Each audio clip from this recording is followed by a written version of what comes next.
Intinya apa?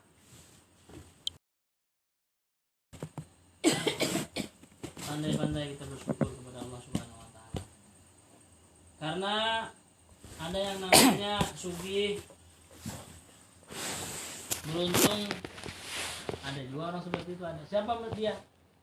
Orang yang sugih beruntung di dunia ini, bahkan ulama mengatakan tidak ada yang mampu mengalahkan kekayaannya, tidak ada yang mampu mengalahkan kekayaannya. Siapa dia? Nabi Sulaiman alaihi salatu wassalam. Orang yang paling kaya, tidak ada yang mampu sekaya Nabi Sulaiman alaihi salatu wassalam. Kenapa? Kalau di dunia ini orang yang sugih paling biasa tentara apa? Tentara aja. Tentara dunia aja lah, tentara dunia. Tetapi kalau Nabi Sulaiman alaihi salatu wassalam, tentaranya dari kalangan apa? Dari kalangan jin. Tentaranya ada juga. Dari kalangan manusia apalagi. Dari binatang ada juga. Itu orang yang paling terkaya di dunia ini. Siapa? Nabi Sulaiman alaihi salatu wassalam. Tetapi kekayaannya tidak melupakan dia kepada Allah Subhanahu wa taala. Sehingga suatu saat beliau ini juga banyak istrinya banyak. Suatu malam kalau kada salah, hanya tidak mengucapkan insya Allah. Pokoknya jadinya aku akan bisa anak sekian.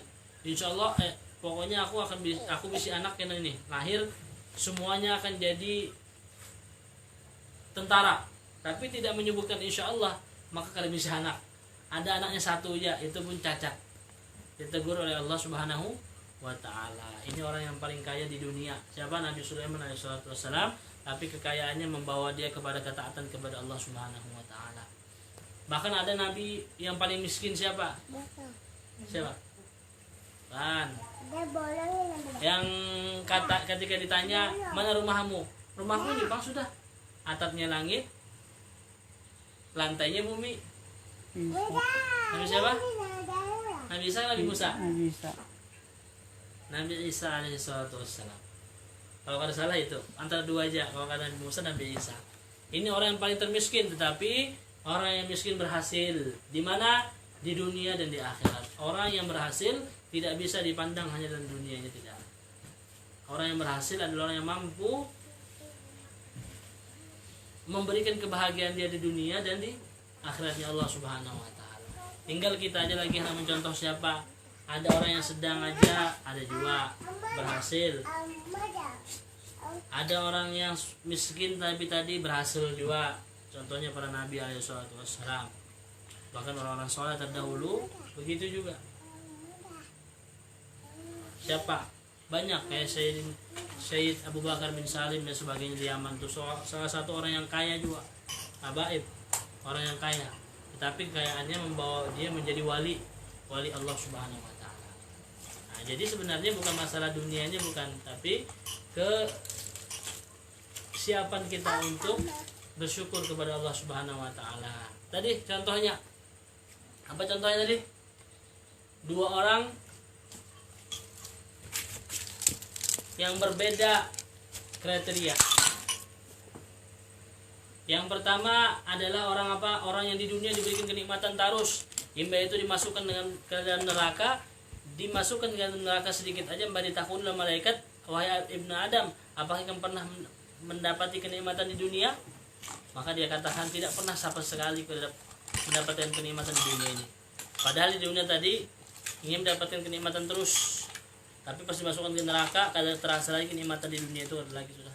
Tetapi orang yang paling susah di dunia dari lahir sampai akhir, dari lahir sampai matinya ngalih aja hidupnya, ketika dimasukkan dalam surga Allah Subhanahu wa taala, maka ketika ditanya, "Apakah engkau pernah merasakan kesusahan di dunia wahai hambaku?" Dia mengatakan, "Tidak pernah wahai Allah." Tidak pernah karena apa? Karena janjinya surga Allah Subhanahu wa taala. Alhamdulillah.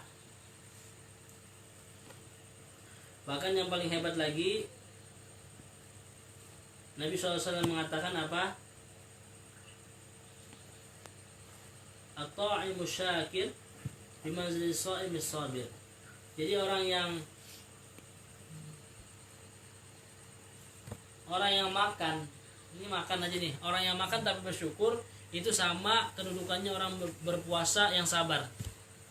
Ya Pak, orang yang makan dengan bersyukur mengucapkan alhamdulillah dan sebagainya, atau dia bersyukur ketika itu hari itu diberikan makan oleh Allah Subhanahu wa taala.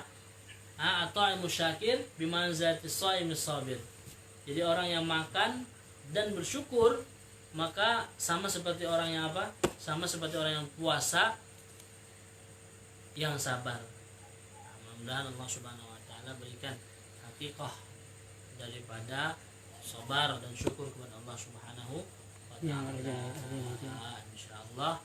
Demikian juga bagi yang lain yang mendengarkan, mungkin insyaallah sama-sama kita belajar untuk bersabar dan bersyukur atas kenikmatan yang Allah berikan kepada kita saat ini dan kapan saja dan di mana saja. Semuanya adalah nikmat Allah Subhanahu wa taala dan juga cobaan daripada Allah Subhanahu wa taala. Demikian, subhanakallahumma wa bihamdika asyhadu an la ilaha illa anta astaghfiruka wa atubu ilaik. Wassalamualaikum warahmatullahi taala wabarakatuh. Subhanallah wa bihamdihi.